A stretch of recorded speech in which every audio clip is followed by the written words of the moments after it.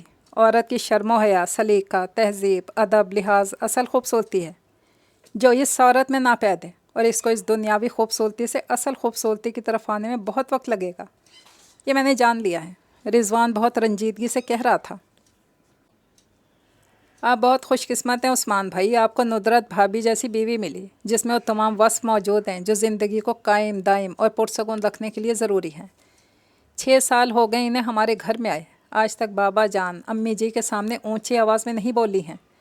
گھر کو انہوں نے مسئلہ آئینہ بنا کر رکھا ہوا تھا۔ ہم سب کو بھی انہوں نے ایک بہن کی سی محبت دی، کبھی گھر میں غیریت کا احساس پیدا نہیں ہونے دیا۔ اور نومی بہت خوش قسمت بچہ ہے جو ایسی ماں کی گود میں پرورش پائے گا۔ جہاں ہنی کے گھر سے جانے سے بدمزگی کا احساس ہوا تھا، وہیں رضوان کی الفاظ مجھے اڑا کر بہت اونچا لے جا رہے تھے۔ امی، باجی، آپ بالکل درست کہتی ہیں، میں نہ سمجھ ہوں، واقعی خواب اور حقیقت کے فرق کو پہچان ہی نہیں سکی۔ یہ محبت اور محنت سے بنایا گیا مقام تھا میرا، جو آج سب کی نظر میں مجھے اونچا کر رہا تھا، اور وہ رنگ و نور کا سیلاب آ کر گزر گیا تھا ہنی کی صورت میں۔ بے شک ہنی کو واپس آنا تھا اس گھر میں، اور وہ آج نہیں تو کل آ جائے گی، کیونکہ بابا جان اور امی جی بہت باصول اور محبت کرنے والے بزرگ ہیں۔ رنجشوں کو وہ زیادہ طول دینے کے قائل نہیں ہیں، لیکن وقت بتا رہا تھا کہ ہنی کو بھی میرے والے راستوں پر چل کر یہ مقام بنانا ہوگا، کیونکہ محبت، قربانی، اپنائیت کے بغیر گھر نہیں بنا کرتے، دکانیں سجا کرتی ہیں۔